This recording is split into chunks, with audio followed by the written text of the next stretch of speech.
A queda do Império teve origem no descontentamento dos republicanos, que articularam um movimento conspiratório para derrubar Dom Pedro II do trono, embora a população em geral não demonstrasse qualquer interesse na deposição do monarca. O golpe que deu fim à monarquia no Brasil foi liderado pelo exército com apoio do Partido Republicano Paulista e dos monarquistas descontentes com a abolição. Curiosamente, o responsável pelo desfecho do golpe foi o Marechal Deodoro da Fonseca, um monarquista convicto. Pressionado pelas elites e pelos grupos republicanos do exército, ele liderou as tropas que saíram em marcha pela cidade do Rio de Janeiro na manhã do dia 15 de novembro de 1889. Ao final do dia, o império havia caído. Não houve tiros nem conflitos. A maioria das pessoas, sem entender o que acontecia, julgava se tratar de uma parada militar. A falta de participação popular no movimento que depois do imperador e a forma passiva com que a maior parte da população assistiu ao episódio foram motivo de espanto para muitos. Segundo o republicano Aristides Lobo, em uma carta endereçada ao jornal Diário Popular, a população brasileira assistiu bestializada à proclamação da República. A queda do Império foi uma clara demonstração da debilidade do regime monárquico. Uma parcela do exército, conduzida ideologicamente pelo professor da escola militar da Praia Vermelha, Benjamin Constant, acusava o governo imperial de ações imorais, como corrupção. Contudo, havia principalmente a insatisfação dos militares com o papel secundário do exército no segundo reinado, o que impulsionou sua grande participação no processo de derrubada da monarquia. A República foi aclamada pela imprensa, que combatia ostensivamente a monarquia, fazendo intensa propaganda do novo sistema de governo. No dia da proclamação, republicanos como José do Patrocínio, Lopes Trovão e Silva Jardim subiram às sacadas das redações dos jornais para discursar, assistidos pela multidão. Na primeira fase da República, o Brasil foi governado por dois marechais, Deodoro da Fonseca e Floriano Peixoto. Por esse motivo, o período ficou conhecido como República da Espada. Logo após o golpe militar que derrubou o Império, o Marechal Deodoro da Fonseca se tornou chefe do governo provisório e, em seguida, presidente, pelo voto indireto da Assembleia Constituinte. A primeira medida tomada pelo governo republicano foi a expulsão da família real do Brasil, 2 dias após a proclamação da República. Alguns partidários da velha ordem monárquica foram presos. Outras medidas foram a criação da bandeira da República, o estabelecimento de uma república federativa que transformou as províncias em estados, a nomeação de governadores e a promulgação da primeira Constituição republicana. A Assembleia Nacional Constituinte, encarregada de elaborar a nova Constituição para o Brasil, foi convocada em setembro de 1890. Sua convocação foi motivada, sobretudo, pelas pressões das oligarquias que desejavam limitar o exército e assegurar a autonomia dos estados e o reconhecimento da nova república no exterior. Cabe ressaltar que uma parcela considerável da elite agrária brasileira era republicana e partidária do modelo federalista, que conferia plena liberdade e autonomia aos estados.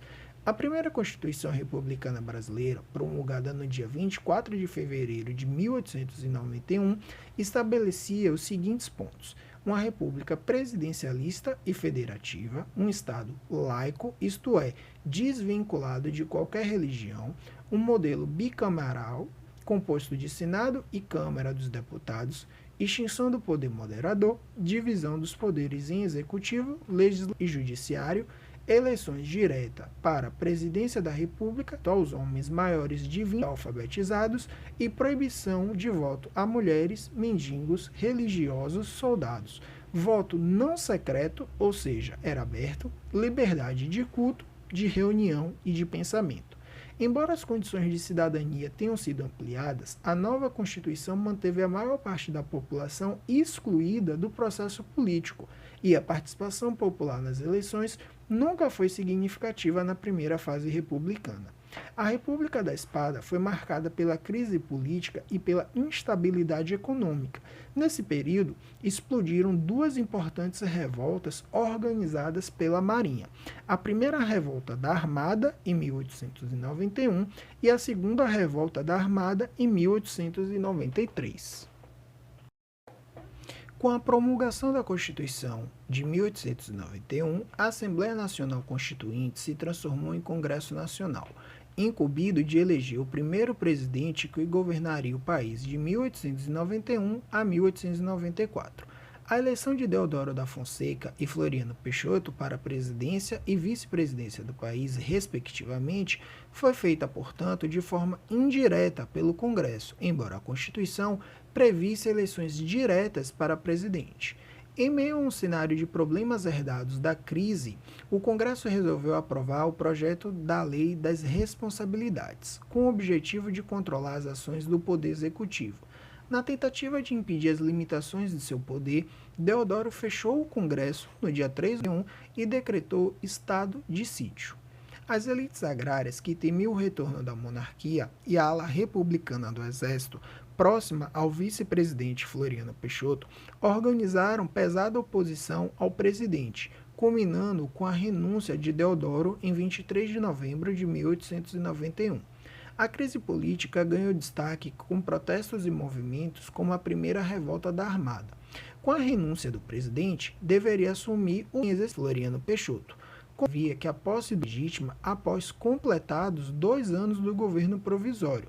Desrespeitando a Constituição e dando que o dispositivo valeria apenas para os próximos governos, Floriano Peixoto assumiu a presidência antes do prazo determinado, adotando uma postura autoritária que lhe custou a perda de apoio dos governadores aliados de Deodoro.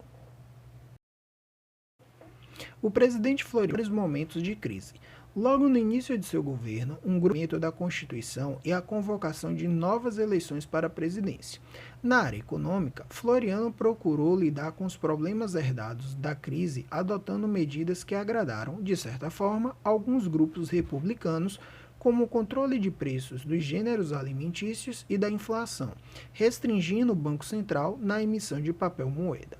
Os 2 momentos mais críticos de seu governo, porém, foram a eclosão, em 1893, da Revolta Federalista, no Rio Grande do Sul, e a segunda Revolta da Armada, no Rio de Janeiro.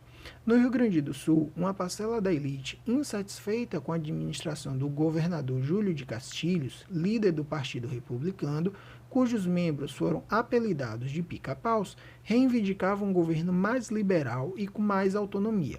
Os rebeldes, apelidados de maragatos, foram vencidos pelas tropas legalistas com apoio do governo federal. A segunda revolta da Armada, em setembro de 1893, nasceu da insatisfação da classe oligárquica que reivindicava novas eleições após a renúncia de Deodoro. Os principais líderes do movimento foram os almirantes Luiz Felipe de Saldanha da Gama e Custódio José de Melo, que também havia liderado a primeira revolta da Armada. A revolta terminou em 1894 com a vitória de Floriano, que, devido à sua política repressora, foi apelidado de Marechal de Ferro. No mesmo ano, a realização de novas eleições deu início a um novo período da história republicana, conhecido como República Oligárquica.